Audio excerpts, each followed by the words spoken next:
Oh, good morning, everyone. My name is Shannon Gottschalk, and I'm going to talk to you about cellular respiration and how it's an amazing process that goes on within your cell on a daily basis. All right, like it says, cellular respiration, it's going to pertain to cells. We're talking about the cell, and we're talking about how it uses respiration, how it uses oxygen. Now, when we're using oxygen in our lungs, we're actually going to use that oxygen for our cellular respiration, which occurs in an organelle within the cell called the mitochondrion. We're going to get to that a little bit later. But the first thing we need to get to is that we first need to get the energy to our cells. How do we get that? We start with the food leading to the nutrients. Now, nutrients we usually have within our diet that provide energy result in a glucose molecule.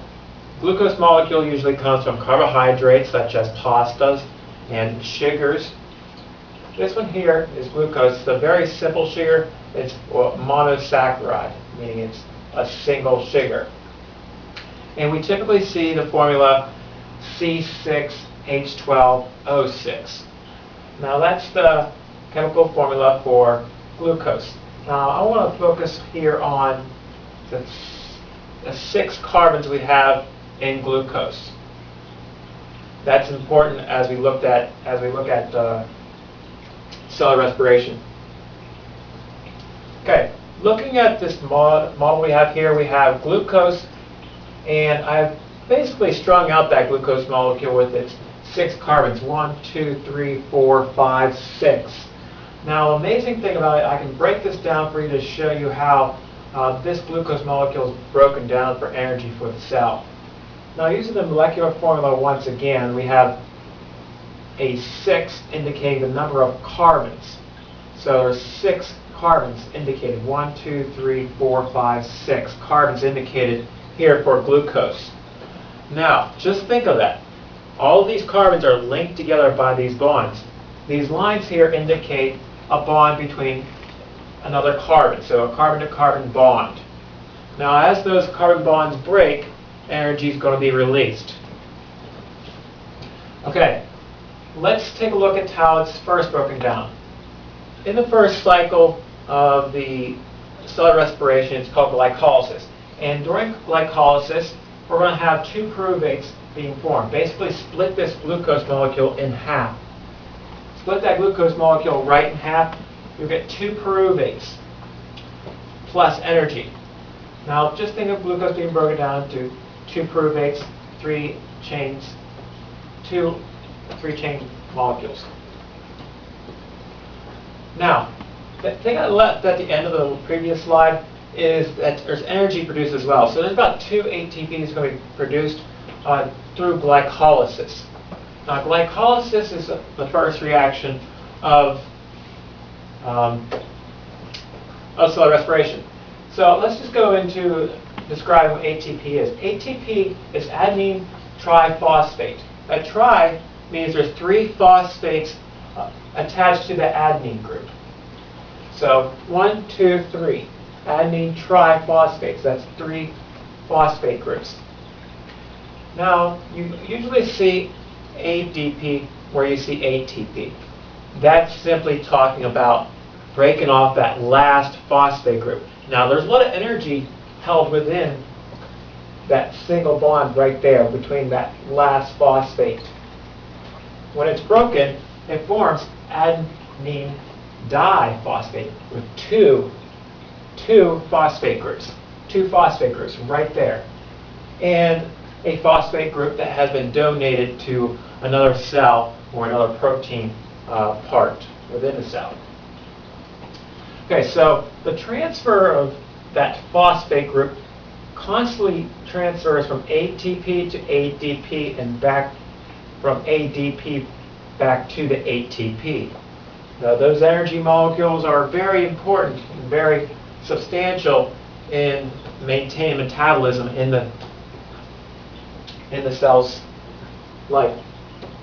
Okay, let's look at glycolysis a little bit more.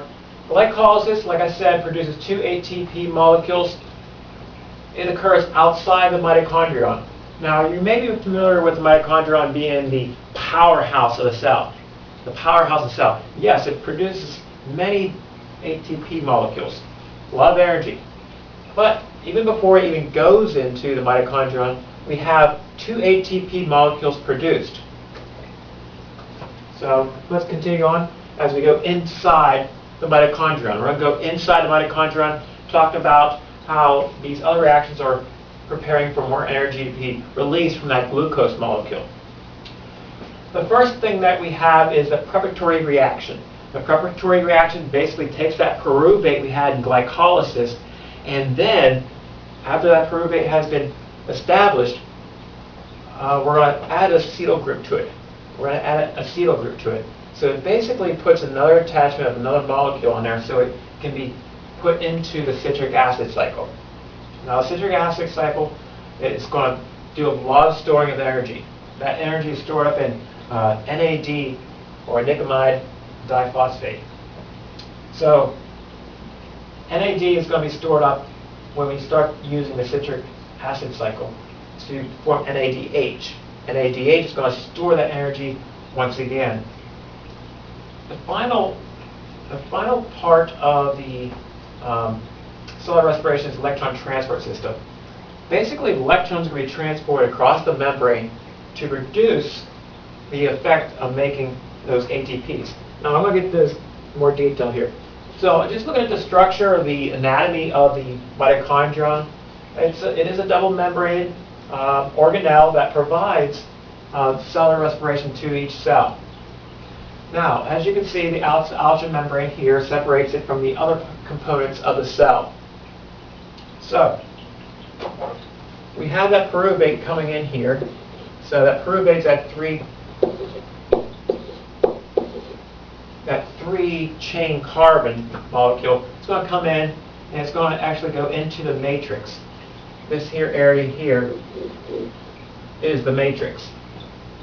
So the pyruvate's going to go into the matrix, and through the matrix it's going to start processing that pyruvate.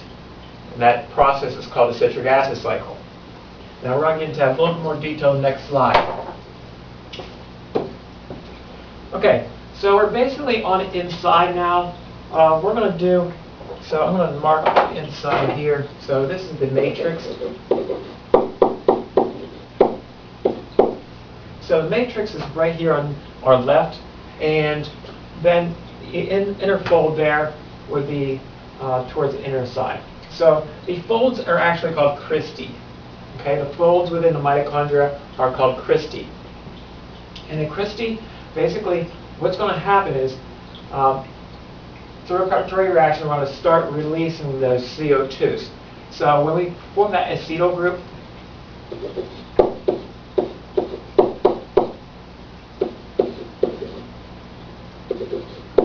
acetyl-CoA is going to actually attach to that pyruvate and release that carbon dioxide. About six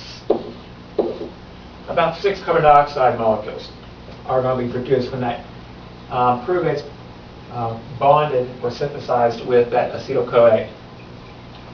That prepares it to form more molecules. Okay, and the molecules we're talking about is NADH and NAD.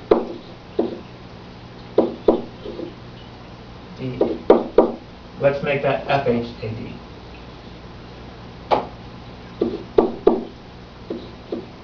FADH.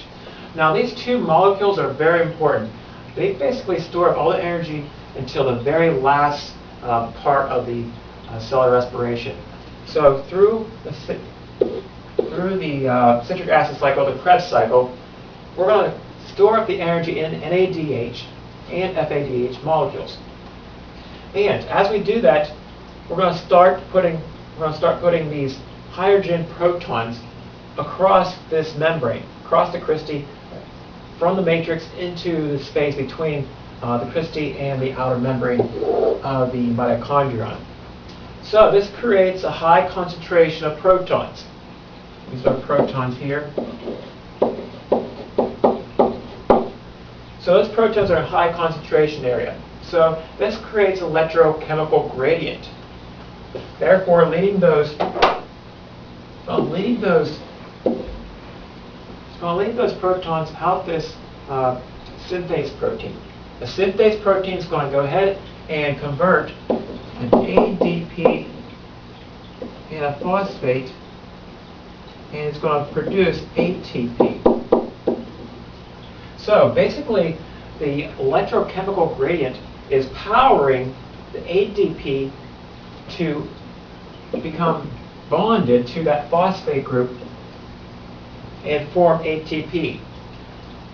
Now ATP, you know, is energy for the cell. And oxygen is needed to continue this process. We don't get into oxygen until the electron transport system. Okay, so let's go into the next slide here. Let's do a new one. Let's put a new one here. We're going to look at these. Okay, if we look at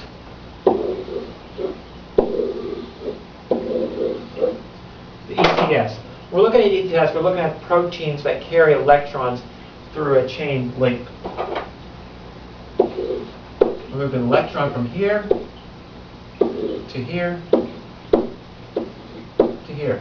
So basically, it's successive types of movement of electrons down a protein chain.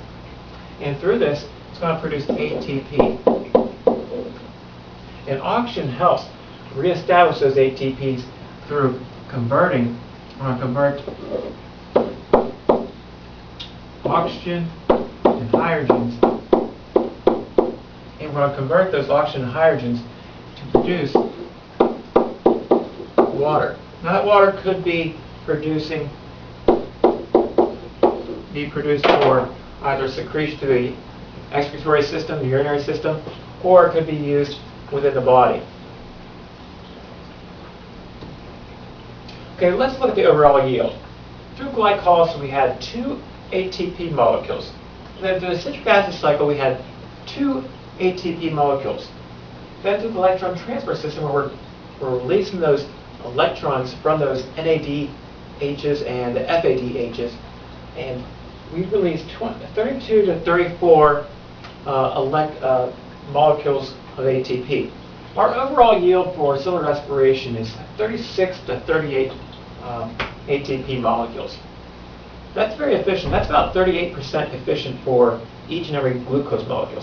So for each and every glucose molecule, we produce about 36 to 38 molecules of ATP.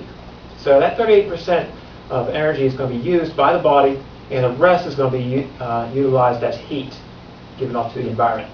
Thank you very much for taking a look at cellular respiration with me. We'll look forward to talking to you guys in the future. Thank you.